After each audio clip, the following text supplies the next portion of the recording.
Hello everyone, welcome to Swati learning academy. Friends, आज हम लोग देखने वाले हैं साइंस यानी विज्ञान को। यह सीटेट पेपर 2 वालों के लिए है। साथ ही अगर आप इसका पीडीएफ चाहते हैं तो इस वीडियो के डिस्क्रिप्शन में टेलीग्राम चैनल का लिंक दिया गया है, जहां जाकर आप इसे डाउनलोड कर सकते हैं और पढ़ सकते हैं। तो चलिए शुरू करते हैं आज की क्लास को। फ्रेंड्स, इस क्लास में हम लोग शरीर में गति के बारे में जानेंगे कि आखिर हम लोग किस तरह से गति करते हैं।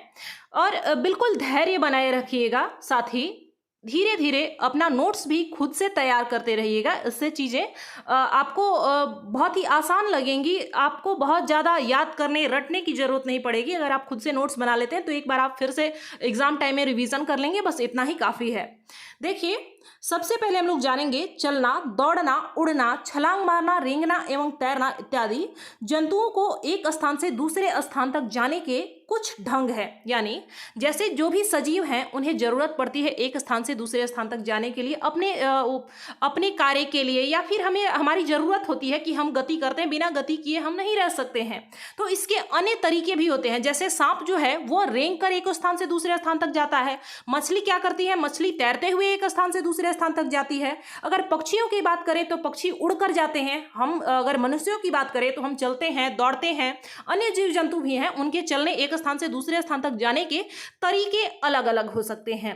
आगे देखेंगे कि हम शरीर के विभिन्न भागों को उसी स्थान से मोड़ अथवा घुमा पाते हैं जहां पर दो हिस्से एक दूसरे से जुड़े हों। यानी जहां पर ज्वाइंट हो वहीं पर हम अपना हाथ पैर या फिर कोई भी हिस्सा हिला सकते हैं, घुमा सकते हैं। अगर जहां ज्वाइंट नहीं है वहां आप नहीं घुमा पाएंगे। समझिए बात को। अगर मान लीजिए यह आपके पैर की हड्डी है और यहां पर आपका घुटना है और ये आपका पंजा हो गया, तो आप अपने पैर को केवल यहीं घुमा पाएंगे। यानी जहां आपका घुटना है वहां घुमा सकते हैं या फिर पंजे के पास घुमा सकते हैं। क्या बीच वाली हड्डी को घुमा सकते हैं? नहीं घुमा सकते हैं। तो यही बात यहां पर कहा जा रहा है कि हम अपनी हड्डी को वहीं घुमा सकते हैं जहां पर दो हिस्से एक दूसरे से जुड़े हैं। उदाहरण के लिए कोहनी, कंधा अथवा गर्दन।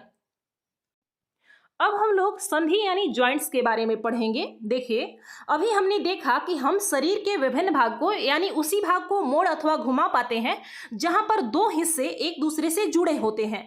अब इस जुड़ाव को, इस जोड़ को ही हम लोग संधि या फिर जॉइंट्स कहते हैं। यहां तक हो गई बात। आगे देखेंगे कि संधियों के प्रकार के बारे में। देखिए, अस्थियों की जो संधियां होती है, यानी अस्थि का मतलब होता है हड्डी यानी बोन, इसके अनेक प्रकार होते हैं। यानी संधियों के अनेक प्रकार होते हैं। यह उस संधि की प्रकृति एवं गति की दिशा पर निर्भर करता है। यानी यह प्रकार जो बांटा गया है यह किस पर डिपेंड है, किस पर निर्भर करता है कि हम किस दिशा में और किस तरह से अपनी हड्डी को घुमा सकते हैं। उसी आधार पर संधि को अनेक भागों में बांटा गया है। अब देखिए, यहाँ पर संधि के प्रकारों की एक सामान्य रूपरेखा बनाई गई है। देखिए, मुख्यतः हम लोग संधि को 3 भागों में बांटते हैं। पहला है अचल संधि, दूसरा है अपूर्ण संधि और तीसरा है पूर्ण संधि। अब अचल संधि में बिल्कुल भी गति नहीं होती, अपूर्ण संधि में थोड़ी गति होती है और पूर्ण संधि में गति होती है। और इसी के सहारे हम गति करते हैं, एक स्थान से दूसरे स्थान जाते हैं और कोई भी कार्य कर पाते हैं। और इस पूर्ण संधि के भी 4 प्रकार हैं। वैसे तो 5 प्रकार है, लेकिन आपको पढ़ना 4 ही है। पहला है कंदुक, खल्लिका संधि, हिंज संधि, धुराग्र संधि और ग्लाइडिंग जॉइंट्स। इसके बारे में हम लोग विस्तार से जानेंगे। देखिए, अब सबसे पहले हम लोग जानेंगे अचल संधि के बारे में। इस संधि को फिक्स्ड या फिर रेशेदार संधि भी कहते हैं। इसे क्या कहते हैं? फिक्स्ड या फिर रेशेदार संधि कहते हैं। यह थोड़ा भी गति नहीं करता है, यानी इसमें बिल्कुल भी गति नहीं करती है। अब हम लोग जानेंगे कि आखिर हमारे शरीर में अचल संधि कहां पर है। तो जो हमारी खोपड़ी की हड्डी होती है और जो ऊपरी जबड़ा है, निचले जबड़े की बात नहीं कर रही हूं, निचले जबड़े से हम लोग भोजन को चबाते हैं, निगलते हैं, तो यह गति करता है। लेकिन जो ऊपरी जबड़ा है इसमें बिल्कुल भी गति नहीं होती है। अगर आपका गति कर रहा है तो समझ लीजिए कि यह टूट गया है, तभी गति कर रहा है। ऐसे इसमें गति नहीं होती है। और साथ ही जो खोपड़ी है इसमें भी गति नहीं होती। अब कुछ लोग, आप लोग देख रहे होंगे कि हमारे सिर में गति हो रही है या नहीं हो रही। आप सिर की गति कैसे कर पाते हैं? गर्दन की सहायता से। गर्दन आपका हिलता है, गर्दन में जो ज्वाइंट है वो हिलता है, खोपड़ी को नहीं हिला सकते। अगर हिल रहा है तो समझिए कि वह टूट गया है। दूसरा है अपूर्ण संधि, जिसे स्लाइटली मूवेबल भी कहते हैं। यह संधि जहां पाई जाती है वहां थोड़ा मोड़ा गति देखने को मिलता है, यानी थोड़ा बहुत गति होती है। जैसे कि हमारी जो पसलियां हैं, जो रीव्स हैं, आपने अपने फेफड़े के ऊपर हाथ रख के देखिए, यहां पर आपको कुछ हड्डियां महसूस होंगी ऐसे। तो उस हड्डी को अगर आप छुएंगे, वही हमारी पसली है। कहते हैं ना, हड्डी पसली तोड़ देंगे, तो वही पसलियां हैं जिसे रिब्स कहते हैं। और साथ ही जो कशेरुक दंड यानी बैकबोन होता है, रीढ़ की हड्डी होती है, इसमें भी अपूर्ण संधि होती है। यह यह स्लाइटली मूवेबल होता है। यहां तक हो गई बात। अब तीसरा है पूर्ण संधि, जिसे फ्रीली मूवेबल भी कहते हैं। यह संधि अस्थियों को विभिन्न दिशा में गति प्रदान करता है, यानी यह पूरी तरह से घूमता है और इसके 5 प्रकार होते हैं, लेकिन हमें जानना 4 ही है। अब पूर्ण संधि के प्रकार में से पहला है कंदुक खलिका संधि, जिसे बॉल एंड सॉकेट ज्वाइंट के नाम से भी जानते हैं। क्या कहते हैं? Ball and socket joint. इस प्रकार के संधि में एक खाली स्थान होता है, यानी जिसे हम गुहिका भी बोल सकते हैं, तथा जो हड्डी इससे जुड़ती है उसका ऊपरी भाग गोल होता है। यह सभी दिशाओं में घूम सकती है, यानी पूरी तरह से स्वतंत्र है, चारों ओर घूम सकती है। अब उदाहरण के लिए यह जो कंदुक खलिका संधि यानी बॉल एंड सॉकेट जॉइंट जो है हमारे शरीर में कहाँ पाया जाता है? तो जहां पर पेल्विकल बोन यानी जहां पर हमारा जो जॉइंट होता है, पैर जांग की हड्डी यानी जो फीमर है, वह जहां पर जुड़ी होती है हमारे कमर के हिस्से से, उसे पेल्विकल बोन बोलते हैं। और यह जो दोनों का जोड़ है, यहाँ पर कंदुक खलिका संधि यानी बॉल एंड सॉकेट जॉइंट पाया जाता है। अब इसे हम लोग अच्छे से समझेंगे चित्र की मदद से। देखिए यहाँ पर कंदुक खलिका संधि का फोटो दिया गया है, चित्र दिया गया है। देखिए साइंस बहुत ही आसान है, बशर्ते आप इसे अपने जीवन में लागू करके, आप अपने जीवन में खुद से जोड़कर अगर आप इसे पढ़ रहे हैं तो आपको आसानी से समझ में आएगा। देखिए अब इसमें क्या कहा जा रहा था कि आखिर संधि तो वहीं होगी जहां पर 2 हड्डियों का जोड़ होगा। एकदम ध्यान से समझिएगा, संधि कहाँ होगी? जहां 2 हड्डियों का जुड़ना जरूरी है, तभी तो संधि होगी। अब इसमें जो कंदुक खलिका संधि है, इसमें क्या होता है कि एक जो हड्डी होती है, यानी जिसे हमने अभी कहा था कि पेल्विकल बोन की बात की थी, तो यह हमारा पेल्विकल बोन है, जहां पर हमारी जांघ की हड्डी जो कमर है उस हिस्से से जाकर जुड़ता है। अब कमर वाले हिस्से में यह जो हड्डी है, यहाँ पर क्या होता है? गोलाकार, ऐसे आपको कटोरी के आकार का दिखाई दे रहा होगा, और यह खाली होता है। उसके बाद जो यह जांघ की हड्डी है, जिसे फीमर कहते हैं, और इस फीमर का जो ऊपरी हिस्सा है यह भी गोलाकार होता है, ताकि वह इस कटोरी में फिट बैठ सके, यानी पूरी तरह से फिट बैठ सके। अब इस हड्डी को पकड़कर आप चाहे तो इस तरफ भी घुमा सकते हैं और इस तरफ भी ऐसे घुमा सकते हैं, यानी यह चारों तरफ ही घूम सकती है। यह केवल फीमर में नहीं, बल्कि हमारा जो शोल्डर होता है, जहां पर हमारे जो हाथ की हड्डी है कंधे से जुड़ी होती है, यहां भी कंदुक खलिका संधि यानी बॉल एंड सॉकेट ज्वाइंट यहां भी पाया जाता है। यानी यह 2 जगह पाया जाता है। कहां पाया जाता है? पहले तो कमर के पास जो ज्वाइंट है वहां, और दूसरा हमारे कंधे के पास, जहां पर हमारा हाथ जो कंधा से जुड़ा हुआ होता है, वहां भी बॉल एंड सॉकेट ज्वाइंट हमें देखने को मिलता है। दूसरा है हिंज संधि। हिंज संधि को कब्जा संधि भी कहा जाता है, या फिर इसे हिंज ज्वाइंट के नाम से भी जानते हैं। अब इसकी क्या विशेषता है? हिंज ज्वाइंट जो है यह केवल एक ही ओर गति करने की अनुमति देता है, यानी जैसे अभी हमने बॉल एंड सॉकेट ज्वाइंट देखा, इसमें क्या है कि हम लोग चारों तरफ गति कर सकते हैं, चारों तरफ इसे घुमा सकते हैं। लेकिन हिंज संधि यानी कब्जा संधि क्या है? बस एक ही ओर गति कर सकते हैं। जैसे कि हमारा घुटना हो गया, कोहनी हो गया, मान लीजिए आप बैठे हुए हैं, आपका घुटना इस तरीके से मुड़ा हुआ है, यह घुटना है हमारा, यह पैर की हड्डी है। आप इसे कहां किस हद तक सीधा कर सकते हैं? सीधा करेंगे तो बस इस तरीके से करेंगे, और मोड़ेंगे तो बस यहां तक ले जाएंगे। क्या इसे आप ऊपर की तरफ ले जा सकते हैं? नहीं ले जा सकते। अगर आप ले जा पा रहे हैं तो आपकी हड्डी टूट गई है, इसका मतलब यही है कि आपकी हड्डी टूट गई है, तभी आप ऊपर की तरफ इसे गति कर सकते हैं। ऐसे सामान्य रूप से जो पैर की हड्डी है यह बस एक ही दिशा में गति करती है, तो यह क्या है? हिंज संधि है। अब जैसे हमारा कोहनी है, कोहनी को भी आप केवल अपने आगे वाले हिस्से की ओर मोड़ सकते हैं, इसे पीछे नहीं घुमाया जा सकता। अगर आपका घूम रहा है तो मतलब टूट गया है, यही बात है। अब इसे हम लोग कब्जा संधि क्यों कहते हैं? आपने दरवाजा देखा है कुछ इस प्रकार से, मान लीजिए यह एक दरवाजा है और यहाँ पर इसका हैंडल लगा है।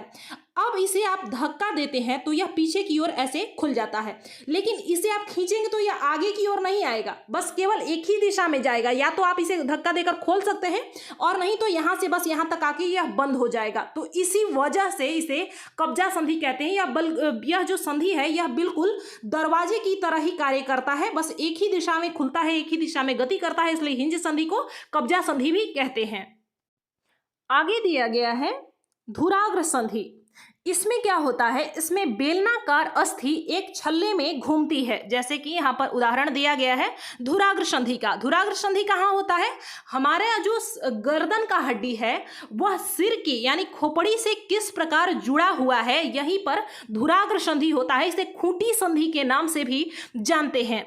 अब देखिए, आपको लग रहा होगा कि इसमें और बॉल एंड सॉकेट जॉइंट में क्या अंतर होता है। तो देखिए बाबू, इसमें क्या है कि इसमें क्या लगाया हुआ था, जैसे आपने देखा बॉल एंड सॉकेट में क्या होता था, एक खाली कटोरी के जैसा होता था और जो दूसरी हड्डी होती है यहाँ पर क्या होता था, यहाँ पर यह भी गोलाकार होता था। लेकिन धुराग्र संधि में क्या है, धुराग्र संधि में यहाँ पर यह तो कटोरी जैसा हिस्सा है, लेकिन जो दूसरा हड्डी है यह बेलनाकार ही है, इसमें गोलाकार नहीं है। इसीलिए यही मुख्य फर्क है धुराग्र संधि और बॉल एंड सॉकेट में। साथ ही अगर हम लोग एक और अंतर की बात करें तो बॉल एंड सॉकेट में क्या है कि हम अपने कंधे को और साथ ही पैर को चारों दिशा में ऐसे वृत्ताकार घुमा सकते हैं, लेकिन क्या अपने हम गले के भाग को, अपने गर्दन को चारों ओर पीछे की ओर मोड़ सकते हैं? नहीं मोड़ सकते हैं। यह उतना गति नहीं कर पाता है जितना कि बॉल एंड सॉकेट में गति होती है। तो यही है हमारा धुराग्र संधि। अगला है ग्लाइडिंग जॉइंट्स। जो चौथा प्रकार था संधि का वो है हमारा ग्लाइडिंग जॉइंट्स। वैसे यह बहुत महत्वपूर्ण नहीं है, लेकिन फिर भी जानना जरूरी है। देखिए यह क्या करता है कि यह एक दूसरे के ऊपर फिसलती है और थोड़ा गति प्रदान करती है। जैसे अगर आपने कभी अपना घुटना छुआ हो तो आप देखेंगे कि पहले मान लेते हैं यह क्या है, यह हमारे जांघ की हड्डी है, फीमर है, और यह जो है हमारे पैर की हड्डी है। इन दोनों के बीच में आप कुछ महसूस करेंगे गोलाकार सा। अगर आप इसे टच करते हैं तो यह थोड़ा बहुत इधर उधर हिलता डुलता हुआ प्रतीक होता है आपको। और यह क्या है, यहीं पर ग्लाइडिंग जॉइंट हमें देखने को मिलता है। यह इन दोनों हड्डियों पर हल्का हल्का फिसलता है। इसे आप अगर पकड़कर इधर उधर घुमाना चाहते हैं तो इसमें थोड़ी गति होती है। तो यह हमारा जो संधि था और संधि के प्रकार थे वो कंप्लीट हुआ। अब हम लोग कंकाल के बारे में जानेंगे। कंकाल का क्या कार्य है, कंकाल कैसा होता है। देखिए हमारे शरीर की सभी अस्थियां यानी सभी हड्डियां शरीर को एक सुंदर आकृति प्रदान करने के लिए एक ढांचे का निर्माण करती है। अब सामान्य रूप से समझिएगा कंकाल क्या है। जैसे घर आप देखते हैं तो घर बनाने से पहले क्या होता है, उसका एक नक्शा तैयार किया जाता है और उसी आधार पर पहले उसमें ईंट को जोड़ा जाता है। उसके बाद उस पर परत चढ़ाई जाती है सीमेंट की। उसके बाद उस पर पेंट वगैरह कलर वगैरह किया जाता है, फिर वो घर सुंदर होता है। ऐसे ही नहीं होता, पहले उसका एक ढांचा बनाया गया होता है जो कि बिल्कुल भी खूबसूरत नहीं होता, बिल्कुल भी अच्छा नहीं होता। पूरा घर अगर आप बना हुआ देखते हैं तभी वो अच्छा लगता है। ठीक इसी प्रकार से कंकाल जो है हमारे लिए हमारे शरीर का एक ढांचा है जो ऊपर से आप देख रहे हैं। यह सुंदर आकृति जो है कंकाल यानी ढांचे पर ही निर्मित बनाया गया है। इस ढांचे को ही हम लोग कंकाल कहते हैं। कंकाल क्या है, अस्थियों एवं उपास्थियों का संयुक्त रूप से ही शरीर के कंकाल का निर्माण करती है। यानी कंकाल किससे मिलकर बना है, अस्थि से यानी हड्डी से और उपास्थि से मिलकर बना होता है। कंकाल का कार्य क्या है, कंकाल जो है चलने में सहायक है और आंतरिक अंगों को सुरक्षा प्रदान करता है। कंकाल का कार्य क्या है, जो आंतरिक अंग है उनकी सुरक्षा प्रदान करता है, साथ ही हमारे चलने में सहायता करता है। अब मान लीजिए अगर आप हमारे अंदर हड्डियां ना हो, कंकाल ना हो, तो आप किस तरीके के हो जाएंगे। ठीक वैसे ही जैसे गुब्बारा होता है, एक बाहरी लेयर, ऐसे हमारा जो स्किन है वो बाहरी लेयर हो गया, अंदर में ब्लड भरा हुआ है और साथ ही पानी भरा हुआ है और भी जो कोशिकाएं हैं वो है, मसल्स हैं, लेकिन क्या है ये सभी मुलायम है। अगर आप कल्पना कर सकते हैं कि ऐसे घर की जिसे केवल सीमेंट से बनाया गया हो, जिसमें ईंट पत्थर का प्रयोग नहीं किया गया हो, तो वो मकान कितने दिन तक चलेगा, वह तुरंत गिर जाएगा। ठीक उसी प्रकार से कंकाल है, इसमें हड्डियां जो है हमें हमारे जो आंतरिक अंग है उनकी सुरक्षा प्रदान करती हैं, साथ ही साथ वो हमें चलने फिरने दौड़ने में सहायता करती हैं।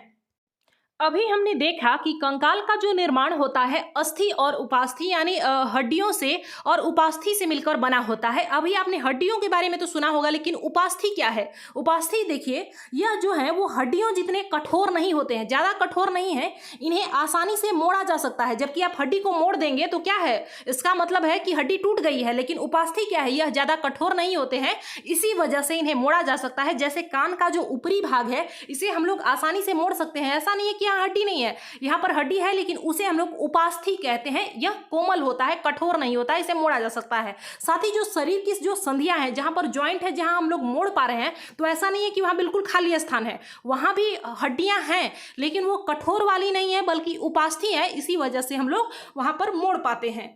अब हमने देखा कि मानव कंकाल किस प्रकार का होता है। मानव कंकाल खोपड़ी से, मेरुदंड से, पसलियों की अस्थि से, कंधे एवं श्रोणी मेखला तथा हाथ एवं पांव की अस्थियों से मिलकर बना होता है। क्या क्या मिलकर बना होता है, खोपड़ी, मेरुदंड, पसली की अस्थि, कंधे और श्रोणी मेखला एवं हाथ पांव की अस्थियों से बना है। अभी शायद आपको नाम सुनकर डर लग रहा होगा कि पता नहीं क्या क्या है, लेकिन आगे जब हम लोग अभी पढ़ेंगे तो बिल्कुल आसान लगेगा।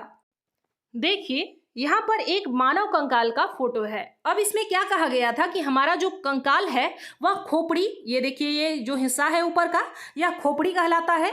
खोपड़ी के बाद पसली, यहाँ पर आप ऐसे ऐसे लाइन जाते हुए देख सकते हैं, बहुत सारी छोटी छोटी पतली पतली हड्डियाँ आपको दिखाई दे रही होंगी। तो यह क्या है, यही हमारा पसली है। तो इससे साथ ही कहा गया कि कंधे, यह हमारा कंधा है।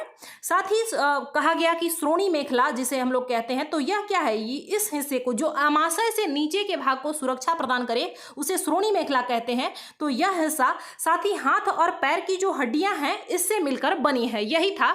और पसली पिंजर एक आया था, और मेरुदंड नाम का एक नाम आपने सुना होगा। देखिए मेरुदंड क्या है, आपको बीच में से एक लंबा सा लाइन दिख रहा है जो यहां से यहां तक, यानी गर्दन के ऊपरी हिस्से से लेकर यहां निचले हिस्से तक, श्रोणी मेखला के अंतिम हिस्से तक आपको दिख रहा होगा ये सारा कुछ। यह क्या है, इसी को हम लोग मेरुदंड के नाम से जानते हैं। अगला है पसली पिंजर। अब हम लोग एक एक करके सबों को देखेंगे। पसली पिंजर क्या है, जैसे अभी हमने मानव कंकाल में पसली कहाँ था यह हमने देखा। अब पसली पिंजर को देखेंगे। पसलियां जो है वक्ष की, यानी जो सीने की अस्थि होती है, हड्डियां होती हैं, एवं मेरुदंड, जो अभी मैंने पीछे वाला हिस्सा दिखाया था यह मेरुदंड का हिस्सा है, इससे जुड़कर एक बक्से की तरह रचना का निर्माण करती है। यह आपको नहीं लग रहा है कि यह एक बक्से की तरह ऐसे बंद है? इससे क्या होता है, यह हमारे हृदय को और अंदर के फेफड़ों को सुरक्षा प्रदान करता है। यह शंकु रूपी जो बक्सा है, यानी इस टोटल को हम लोग पसली पिंजर के नाम से जानते हैं। किस नाम से जानते हैं, पसली पिंजर के नाम से जानते हैं। वक्ष के दोनों तरफ 12 पसलियां होती है, यानी एक तरफ क्या है, एक तरफ इधर 12 पसली है और इस तरफ भी 12 पसली है, दोनों तरफ मिलाकर 24 पसलियां हो गई। यह जो हड्डी ऐसे पतला पतला गया है इसे ही हम लोग पसली कहते हैं। अब दूसरा है मेरुदंड। आखिर मेरुदंड क्या है, यह अनेक छोटी छोटी हड्डियों से मिलकर बना होता है। आप अगर ध्यान देंगे तो आप झुक पाते हैं आगे की ओर। इसका मुख्य वजह क्या है, इसमें मेरुदंड की वजह से, यानी जो जिसे हम लोग रीढ़ की हड्डी कहते हैं, बैकबोन कहते हैं, उसे ही विज्ञान में, बायोलॉजी में मेरुदंड कहा जाता है।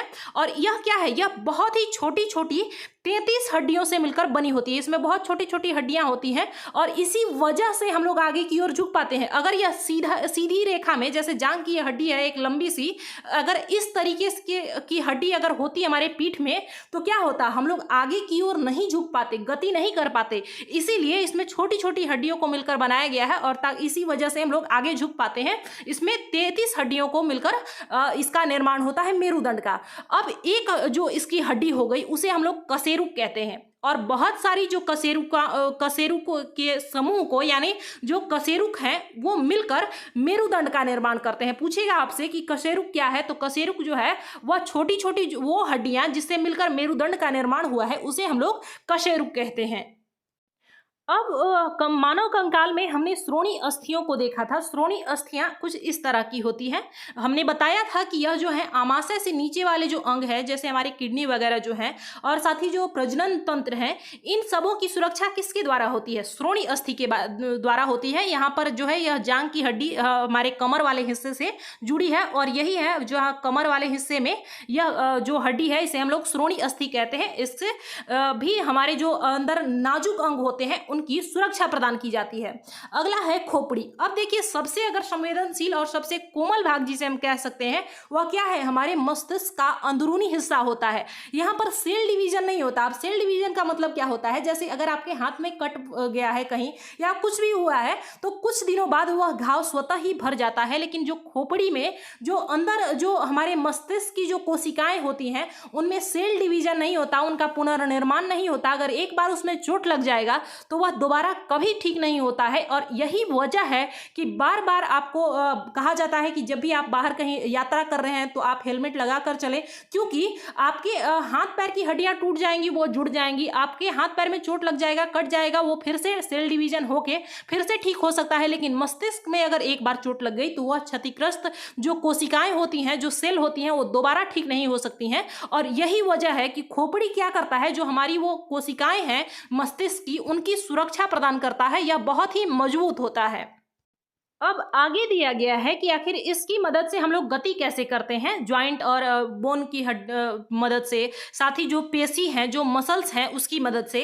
देखिए पेशियां जो हैं वो जोड़े के एकांतर क्रम में सिकुड़ने एवं फैलने से अस्थियां गति करती हैं। पेशियों के जोड़े यानी जैसे हम लोग कहते हैं ना जूता चप्पल अगर होता है तो वो जोड़ी में होती है, एक जूता पहन के कोई जाता है क्या एक पैर में? नहीं। वैसे ही पेशियों के जोड़े यानी जो दो पेशियां हैं उनकी मदद से जब एक सिकुड़ती है और एक फैलती है तब हमारी हड्डियों में गति होता है। जैसे आप इस चित्र में देख सकते हैं, अगर आप अपना हाथ ऐसे मोड़ते हैं तो क्या होता है, यहाँ जो मसल्स है वह क्या होती है, वो संकुचित होती है, जबकि नीचे वाला जो मसल्स है यह फैलता है और इसी के माध्यम से हम अपना हाथ मोड़ पाते हैं, फिर सीधा कर पाते हैं। तो यह क्या है, यह सिकुड़ने यानी संकुचन और फैलने के कारण अस्थियों में गति होती है। बिल्कुल आसानी से समझते हुए चलिएगा। आगे है कि किसी अस्थि को गति प्रदान करने के लिए दो पेशियों को संयुक्त रूप से कार्य करना होता है, यानी दो से अगर कम पेशी काम कर रही हैं तो हम गति नहीं कर पाएंगे, यही इसमें कहा जा रहा है। तो फ्रेंड्स इस चैप्टर में बस इतना ही। अगले चैप्टर में हम लोग देखेंगे कि आखिर जंतुओं में जो अन्य जीव होती हैं जैसे कि मछली हो गई, सांप हो गई, तो उनमें गति किस प्रकार से होती है, किस प्रकार वो गति कर पाते हैं। तो इस चैप्टर में बस इतना ही। मिलते हैं अगली क्लास में। धन्यवाद।